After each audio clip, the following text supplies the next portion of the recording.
우리의 삶이 예수님이 행하시는 놀라운 기적들로 채워지는 그런 은혜가 저와 여러분에게 있기를 주님의 이름으로 축복합니다. 오늘 본문인 출애굽기 14장은요. 출애굽한 이스라엘이 바로의 추격을 피해서 홍해를 건너는 사건을 다루고 있습니다. 이 스펙타클하고 웅장한 그 장면이 영화로도 많이 이렇게 제작이 되었죠. 제가 초등학교 어릴 때 저희 아버님이 어떤 장로님이 이제 재정을 투자해서 영화 선교단을 만드셔서 영화 필름이랑 영상이랑 또 이렇게 광목으로 된 영화 스크린을 다 준비하셔서 뭐 강원도, 전라도 이렇게 전국에 있는 작은 교회들을 찾아다니시면서 영화를 이렇게 보여주는 기독교 영화를 보여주는 그런 선교단을 하셨었는데 저도 아버님 따라서 다니면서 10개의 그 홍해를 가르는 그 멋진 장면을 보았던 그런 기억들이 있습니다. 그래서인지 오늘 본문을 읽을 때마다 바다가 갈라지고 벽처럼 서 있던 그런 영화의 특수 효과의 잔상이 머릿속에서 잘 떠오르고 있습니다. 상상해보면 여러분 이 그림처럼 진짜로 이랬는지는 모르겠지만 지팡이를 바다를 향해서 들고 서 있는 이 모세의 모습이 정말로 대단해 보입니다. 이 놀라운 사건이 자꾸만 우리의 마음에 남아있는 것은요. 어쩌면 홍해가 갈라지는 것처럼 내 인생과 삶에도 불가능해 보이는 그런 일들이 나타나기를 바라는 간절함 때문인지도 모르겠습니다. 성경은 과연 이 출애굽 사건 속에서 무엇을 우리에게 이야기하려고 하는 것일까요? 오늘도 우리는 본문 속에서 이 기적이라는 놀라운 사건에 매료되고 그 시선을 빼앗겨 버리지만 성경 기자는요, 지도자인 모세의 활약이나 이 기적 사건 자체에는 전혀 관심이 없어 보입니다. 오히려 14장의 마지막 결론은 이스라엘이 하나님을 믿게 되었다라는 사실에만 주목하고 있다는 것을 보여주죠. 이스라엘이 여호와께서 애굽 사람들에게 행하신 큰 능력을 보았으므로 백성이 여호와를 경외하며 여호와와 그의 종 모세를 믿었더라. 아멘. 이 10가지 재앙을 겪으면서 이제 이스라엘을 풀어줄 수밖에 없었던 바로였지만 이스라엘이 막상 떠나고 나니 뒤늦게 정신을 차리고 이 바로가 이스라엘을 쫓기 시작합니다. 애굽은 이스라엘의 입장에서는 사실은 결코 이길 수 없는 존재입니다. 그러니 그들이 힘과 권세로 이스라엘을 막아서게 되면은 사실은 낭망할 수밖에 없겠죠. 그럼에도 불구하고 결국은 이스라엘은 이 홍해를 건넜고요. 애굽은 오히려 멸망하고 말았습니다. 그리고 이 모든 일의 핵심에 하나님께서 애굽과 싸우셨다라는 사실이 자리하고 있습니다. 이스라엘로서는 어찌할 수 없는 압도적인 힘을 가진 애굽이 이스라엘의 뒤까지 바짝 쫓아왔지만 하나님의 구름 기둥이 그들을 가로막습니다. 이제 하나님이 이스라엘을 위해서 싸우시기로 결정하셨으니 애굽이 자랑하던 병거와 마병은 아무런 쓸모가 없습니다. 따지고 보면요, 홍해 앞에서 벌어진 이 치열한 전투에서 이스라엘 백성들이 한 것이라고는 아무것도 없습니다. 성경은 그저 그들이 승리를 얻고 하나님께서 열어놓으신 바닷길을 걸어갈 수 있었던 이유가 하나님을 경외하고 믿었기 때문이라고만 전하고 있습니다. 경외한다라는 이 말, 경외한다라고 쓰여진 히브리어 야레의 원래의 뜻은 두려워한다, 경배한다라는 뜻입니다. 그러니까 이 경외함의 밑바닥에 있는 감정은 두려움이지요. 그런데 이 경외함의 두려움은요, 우리가 일상적으로 생각하는 그런 두려움과는 조금 차원이 다릅니다. 보통은 우리가 뭐 공포 영화를 본다거나 절벽에 매달린다거나 아주 높은 곳에 이렇게 난간에 서 있을 때의 그런 두려움, 그런 것들을 생각하는데 경외함에 담겨져 있는 두려움은 그것과는 차원이 다릅니다. 오히려 어떤 무엇인가 너무나 크고 그 압도적인 것에 우리가 사로잡혀서 마음을 송두리째 빼앗겨버린 그런 굳어버린 상태와 같다, 이렇게 말할 수 있을 것 같습니다. 제가 1997년도에 제가 다니던 교회 청년부 활동을 하면서 청년들하고 같이 중국으로 단기 선교를 간 적이 있었습니다. 처음으로 외국에 나갈 때였는데요. 어쨌든 그 심양이나 이런 연길, 중국의 동북쪽 우리 조선족들이 많이 사는 곳에서 단기 선교를 하다가 마지막 코스가 그래도 거기까지 가봤는데 이건 보고 가야 되지 않겠냐 해서 백두산을 갔습니다. 여기 백두산 다녀오신 분들 좀 있으리라 저는 생각이 되는데요. 이 백두산의 날씨가 굉장히 변화무쌍합니다.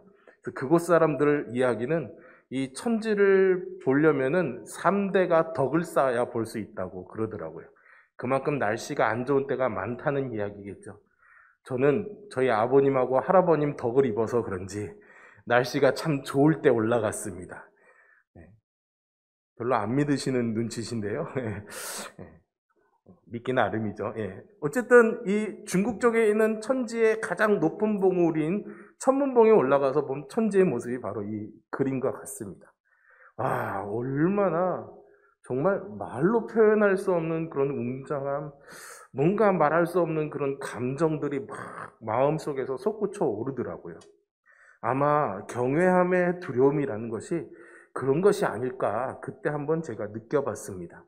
여러분 한번 생각해 보세요. 산이라고 하면 그저 그냥 동네에 있는 뒷산이나 올라가던 사람들이 갑자기 백두대간 위에 이 천지 같은 곳에 올랐을 때의 그런 경험, 아마 그런 것과 비슷하지 않을까요? 그러니 그런 것을 경험해 본 사람들에게는 다른 산을 이야기해 본 듯 귀에 그런 것이 들어올 리가 없겠죠. 이전까지는 알지 못했던 뭔가 말로는 설명할 수 없는 압도적인 그런 존재와 경험 앞에 서게 되면 사실은 이전까지의 그런 경험과 지식 안에 있는 모든 것들이 다 요만해 보이게 되지 않습니까? 그때 가지게 되는 두려움의 감각이 경외심과 비슷하다 이렇게 말할 수 있습니다. 성전에서 하나님을 배웠던 이사야의 고백도 이 사실을 말해주고 있는데요. 화로다 나여 망하게 되었도다. 나는 입술이 부정한 사람이요 나는 입술이 부정한 백성 중에 거주하면서 만군의 여호와이신 왕을 배웠음이로다 하였더라 라고 고백합니다. 뭔가 자신이 이전에 경험해보지 않았던 존재, 그 하나님의 임재를 경험한 이사야의 고백이죠. 이런 하나님을 경험한 사람은 하나님을 향한 어떤 절대적인 의존성을 갖게 됩니다. 하나님 없이 살 때야 몰랐겠지만요. 하나님의 구원의 능력을 경험한 이후로는 다른 어떤 능력이나 다른 어떤 것도 구원이 될 수 없는 법이죠. 여러분 크고 안전한 그런 유람선을 타본 사람이 작은 돛담배를 선택해서 바다에 뛰어들 리가 없지요. 시한부 삶을 사는 사람에게는 감기약이나 두통약이 중요한 것이 아니라 자기가 나을 수 있는 치료제가 오직 눈에만 들어오는 그런 것처럼 말입니다. 그래서 주님께만 매달리고 집중하게 되는 이 절대적 의존성이야말로 지금 내가 예수님을 믿고 있고 하나님을 경험한 사람이라는 가장 확실한 삶의 증거가 되는 것입니다. 하나님의 구원을 경험한 사람, 하나님의 능력을 경험한 사람은 하나님의 능력을 붙잡지 않고는 살 수가 없는 것이죠.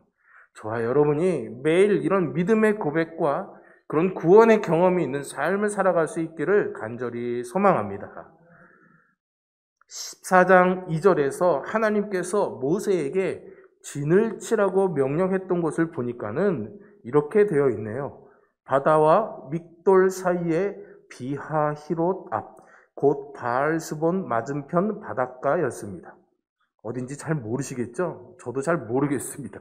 어쨌거나 바닷가 앞이었던 것은 확실한 것 같습니다. 그런데 이 명칭들을 보니까 재밌습니다. 먼저 비하히롯이라는 곳을 언급하고 있는데요. 비하히롯의 뜻은 하토르에게 가는 길이라는 뜻입니다. 그리고 바알스본이라는 이름의 뜻은 바알이 내려다보는 곳이라는 뜻을 가지고 있어요. 그런데 이 비하히롯에 나오는 하토르는 바로 여러분들 그림에서 보시는 것처럼 이집트의 종교에서 창공의 여신이었고요. 이런 그림 여러분 많이 보신 적 있지 않나요?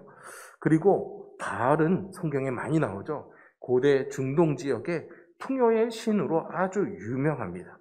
그러니까 이스라엘이 광야로 나왔고 하나님만을 섬기는 백성으로 살기 위해 나왔는데 그들의 주변은 여전히 비하히롯과 바알스본 같은 우상 숭배를 요구하고 그래야만 살 수 있는 땅으로 가득 차 있었던 것이죠. 그리고 그 진을 친 곳은 그래서 애굽으로 돌아가거나 아니면 북쪽으로 나아가도 그런 바알에게 엎드려야 되는 그런 상황이었던 것입니다. 그리고 홍해가 그 사이를 가로막고 있었던 것이죠. 참으로 진퇴양난, 나서지도 못하고 뒤로 돌아가지도 못하는 이러지도 저러지도 그런 상황인 셈입니다. 애굽의 하토르를 섬길 것인지 북쪽의 바알을 섬길 것인지를 강요받는 상황이지요. 왜 노예 다시금 애굽 삶으로 돌아갈 것인지 아니면 세상의 힘과 권세 앞에 적당히 타협하고 살아갈 것인지 말입니다. 자본의 힘이 지배하고 있는 이 세상 속에서요, 선택을 강요받고 있는 우리의 모습과도 아주 비슷하지 않습니까? 이것 없으면 죽을지 모른다라는 그런 두려움과 이만큼 해내지 못하면은 실패하고 뒤처질 수밖에 없다는 불안감 앞에서 우리의 믿음은 늘 위협받고 있습니다. 그러나 우리의 가능성이 다 끝나고 마는 막다른 곳, 뭔가 더 해볼 수 없는 이 홍해 앞에서 하나님의 구원을 목격하게 된다면 상황은 전혀 달라지게 되겠죠. 이제는 비하히롯과 바알스본 사이에서의 선택을 강요받지 않아도 됩니다. 하나님을 따라가면 홍해 바다가 자신만을 위해서 열린 길이 되기 때문이죠. 혹시 여러분들 가운데 이렇게 비하히롯과 바알스본 어디로 가도 믿음의 선택을 할 수 없는 곤란한 상황에 계신 분들이 있다면 하나님만을 바라보시기를 바랍니다. 여러분들 앞에 막혀있는 홍해 같은 그 바다가 하나님의 능력으로 열리기를 주님의 이름으로 축복드립니다. 자신에게 주어진 시간과 삶 속에서 행복을 일구어내고 넉넉한 삶을 살아가는 이들이라면 하토르나 바알이 약속하는 그런 풍요를 부러워하거나 마음을 빼앗길 일이 없습니다. 하루 세끼 밥을 먹는 것만으로도 구차함에 떨어지지 않고 생명의 기쁨을 누리고 있다는 것이 행복이 되죠. 절대적인 구원이 되시는 하나님을 경험하게 될 때에 가능한 일입니다. 그러니 홍해 앞에 서 있는 이들에게 절대적으로 중요한 것은 오직 하나님뿐입니다. 여전히 오늘 내 삶에 함께 하시는 하나님이 아닌 비하히롯이나 바알스본의 마음을 빼앗기고 있다면 우리는 아직 홍해를 건너지 못한 것일지도 모릅니다. 이스라엘 백성들이 이렇게 막다른 골목 같은 홍해 앞으로 왔다는 사실은 굉장히 우리를 당황스럽게 합니다. 모세는요, 미디안 광야에서 양을 치러 다니면서 이곳저곳을 다 돌아다녀 본 그런 40년의 세월의 경험이 있는 사람이죠. 그는 어디로 가야 가나안으로 갈 수 있는지도 알고 있습니다. 그런데 지금 모세는 이스라엘 백성들을 인도해서 길도 없는 홍해 앞에 막다른 곳으로 몰아넣었죠. 애굽의 변방과 광야의 지리를 잘 아는 사람이라면 이해할 수 없는 장면입니다. 그러나 이것은 우리가 출애굽기 13장 17절을 보면 이스라엘을 위한 하나님의 또 다른 배려였음을 알게 됩니다. 하나님께서는 지름길로 가게 되면 이스라엘의 변방 수비대가 있는 곳으로 가야 되기 때문에 그것을 피해가게 하신 것이죠. 군대와 맞닥뜨려 전쟁을 하게 되면 다들 무서워서 애굽으로 도망가겠다고 할 것을 아셨기 때문입니다. 하나님께서는요, 이렇게 우리를 너무나 잘 알고 계십니다. 그렇기 때문에 우리가요, 무엇을 견딜 수 있는지 견딜 수 없는지도 잘 아시고요. 우리가 견딜 수 있는 시험을 허락해 주시죠. 그리고 견딜 수 없는 시험은 피할 길을 내어주시는 하나님이신 줄로 믿습니다. 그런데 이 이야기가 그렇게 단순하지만은 않습니다. 하나님께서 이스라엘을 구름기둥과 불기둥으로 인도하셨다고 하더라도 그 인도를 받는 것은 바로 우리 사람이죠. 사람은 어떤 존재입니까? 기계처럼 이렇게 해 저렇게 해 하면 그대로 하는 게 아니라 내가 스스로 판단할 줄도 알고 예측할 줄도 알지 않습니까? 이스라엘 백성들 중에서 고된 노예 생활을 하는 동안 이 근처에 나와볼 기회가 있었던 사람이 얼마나 있었겠습니까? 그러나 모세는 광야에서 40년을 보낸 사람이죠. 그는 하나님께서 구름 기둥과 불 기둥으로 이스라엘 백성들을 인도하실 때 어디로 가야 불리한지 유리한지를 판단할 수 있는 사람이었습니다. 4절을 보시면 하나님께서 물론 모세에게 미리 설명해 주시긴 했습니다. 하나님께서 이스라엘을 홍해 앞으로 데려오신 것은 바로와 애굽의 온 군대를 인해서 영광을 받으시려는 것이다 라는 거죠. 모세는 이 하나님의 말씀 앞에서 물론 순종했습니다. 그런데 이 순종이 생각만큼 그렇게 쉬운 순종이 아니었죠. 혼자가 아니었기 때문입니다. 여러분 200만 명이나 되는 사람들을 이끌고 가는 중입니다.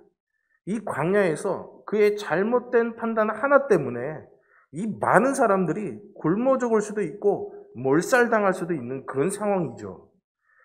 때로는요, 정답이야 알지만 도무지 그 과정 속에서 하나님께서 무엇을 하시는지 이해할 수 없는 그런 상황들이 있지 않습니까? 도무지 이런 일이 왜 일어났는지를 모르겠는데, 물론 우리의 마음에야 말씀을 듣고 믿음이 있으니 하나님이 이것을 통해서라도 선을 이루시려고 우리를 더 강하게 하시려는 그런 기본적인 목적은 이해합니다. 하지만 이 과정이 이해가 되지 않는 거죠. 왜 이러신가라는 생각이 듭니다. 그럴 때 우리는 어떻게 합니까? 아무것도 아는 것이 없지만 그래도 하나님의 뜻이 있으니 정말 절대적인 순종을 이 모세처럼 해나갑니까? 모세는 그렇게 했지요. 그리고 바로가 바로 그들을 쫓아오게 됩니다. 애굽의 모든 정예 부대를 이끌고 와서 이스라엘을 홍해 사이에 두고 포위하죠. 이제 이스라엘 백성들은 그야말로 진퇴양난에 빠졌습니다. 여러분, 우리가 이런 상황에 빠지게 되면 보통 어떻게 반응합니까? 여러분은 어떻게 반응하시겠습니까? 오늘 이 10절에 보니까 그들이 눈을 들어 본즉 두려웠습니다. 뭔가 눈에 보이는 것들, 육신의 눈에 보이는 것들은 애굽의 아주 그런 많은 군대들이었겠죠. 그리고 그들이 우리를 죽이려 한다는 것을 보았겠죠. 그러니 두려울 수밖에 없었습니다. 그래서 그들은 하나님께 부르짖었습니다. 그나마 다행이었죠. 그래도 이들이 지금까지 보고 경험한 하나님의 능력이 헛되지 않았음을 보여줍니다. 하지만 이내 11절에 가서는 모세에게 칼로 찌르는 듯한 불평을 쏟아내죠. 왜 우리를 이 광야로 굳이 끌고 와서 죽게 하느냐라는 요지입니다. 자기들은 여기까지 오기 싫었는데 모세가 우겨서 왔다는 식이겠죠. 이것이야말로 모든 불평과 비난의 패턴이지 않습니까? 내가 책임지고 싶은 것은 없고요. 다 다른 사람의 책임으로 모는 겁니다. 이런 불평들이 나오는 이유가 무엇일까요? 한 가지 이유는 신앙생활에 대한 그리고 하나님의 약속에 대한 심각한 오해 때문입니다. 여러분은 믿음을 뭐라고 생각하십니까? 종종 우리는요, 이 막연한 기대와 믿음을 혼동하면서 살아갑니다. 다시 한번 말씀드리겠습니다. 우리는 종종 막연한 기대와 믿음을 혼동하며 살아간다고요. 특별히 고난 앞에서 이런 일은 더 도드라집니다. 고난의 끝이 보이지 않을 때 우리는 막연한 기대를 걸어보죠. 지금 우리가 그런 상황이지 않습니까? 코로나19 때문에 너무 어렵고 이렇게 길어질 줄 몰랐는데 그래도 우리는 좀 좋아지겠지, 나아지겠지, 다 끝나겠지. 그런데 그 끝은 보이지 않는 그런 막연한 기대를 가지며 살아가지 않습니까? 하나님 앞에서도 그러지 않습니까? 하나님이 뭔가 내년에는 나에게 새로운 일을 허락해 주시겠지. 이만큼 하나님이 나를 단련시키고 훈련시키셨으니 이제는 조금 좋아지겠지. 그에 따른 보상을 해 주시겠지. 이렇게 생각하고 또 그렇게 해 주시기를 간절히 기도하지 않습니까? 문제는 신자들이 이것을 하나님에 대한 믿음으로 연결시킨다는 데 있습니다. 하나님께서 내년에 이 상황을 내가 원하는 대로 풀어주겠다고 약속하신 적이 없잖아요. 그런데 우리는 그럴 거라고 기대하고 기도합니다. 더 치명적인 것은 이런 기대가 깨어질 때이죠. 이때 우리는 하나님께서 나를 버리셨다고, 하나님이 나를 대적하셨다라고 생각합니다. 하나님께서 왜 나한테 이러셔야 되는가라고 생각하게 되죠. 내가 원하고 내가 이해할 수 있는 방식에 대한 고집이 우리의 믿음과 반대편으로 우리를 자꾸만 몰아가게 됩니다. 그것이 우리가 붙잡고 있는 모든 지푸라기이며 막연한 기대인 것이죠. 그러니 그 막연한 기대가 무너지게 되면 원망과 불평이 터져 나옵니다. 여러분, 이것은 믿음이 아닙니다. 믿음은 하나님의 약속에 근거해야 됩니다.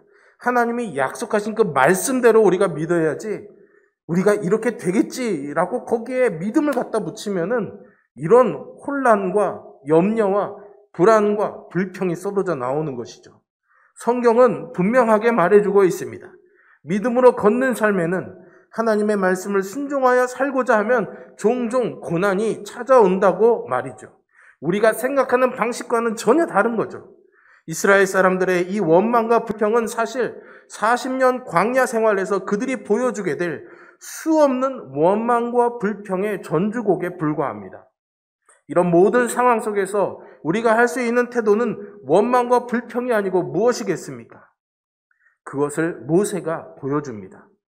여러분, 모세가 한 말에 귀 기울여 보십시오. 13절과 14절에서 너희는 두려워 말고 가만히 서서 여호와께서 오늘날 너희를 위하여 행하시는 구원을 보라고 합니다. 그리고 너희가 오늘 본 애굽 사람을 또 다시는 영원히 보지 못할 것이라고, 여호와께서 너희를 위하여 싸우시리니 너희는 가만히 있을지니라 하십니다. 여러분, 모세가 백성들에게 요구한 것은요, 믿음이었습니다. 뭔가를 자꾸 해야 되는 그런 상황에서 모세는 자꾸만 뭐라고 그럽니까? 가만히 있으라는 거죠. 그러기가 쉽지 않잖아요.